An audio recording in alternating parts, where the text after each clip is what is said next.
भारत की रक्षा तकनीक एक बार फिर दुनिया भर में चर्चा का विषय बन गई है।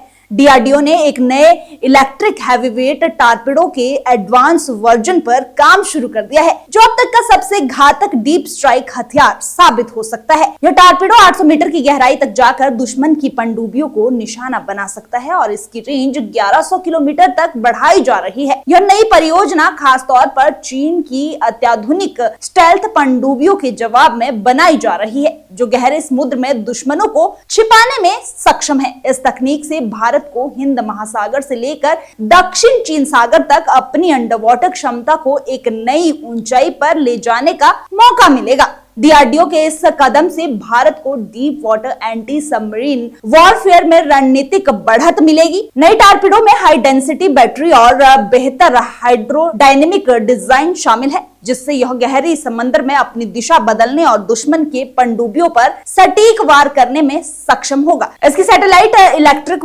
प्रोपल्शन सिस्टम और लो नॉइस ऑपरेशन इसे अदृश्य बना देंगे, यानी दुश्मन को यह पता ही नहीं चलेगा कि हमला कहां से हुआ। भारत की यह नई टारपीडो परियोजना खासकर चीन और पाकिस्तान के लिए चिंता का विषय बन सकती है, क्योंकि चीन की पनडुब्बियां अब 700 मीटर से ज्यादा गहराई में जाकर छिपने में सक्षम है। भारत की इस नई तकनीक से पाकिस्तान की पनडुब्बी क्षमताओं को भी चुनौती मिलेगी और हिंद महासागर क्षेत्र में भारत का दबदबा मजबूत होगा। यह परियोजना आत्मनिर्भर भारत की दिशा में एक महत्वपूर्ण कदम है और यह पूरी तरह से स्वदेशी तकनीक पर आधारित है। डीआरडीओ का यह कदम भारत को उन चुनिंदा देशों की सूची में शामिल करेगा जिनके पास इतनी गहराई में मार करने वाली इंडिजिनस टारपीडो टेक्नोलॉजी है। आखिरकार इस नई टेक्नोलॉजी के सफल परीक्षण के बाद भारत को समुद्री युद्ध में एक नई शक्ति मिल जाएगी, जो चीन और पाकिस्तान के लिए एक मजबूत चुनौती बनेगी। अब भारत हिंद महासागर से लेकर दक्षिण चीन सागर तक अपनी स्ट्राइक क्षमता को और भी सशक्त बना सकता है।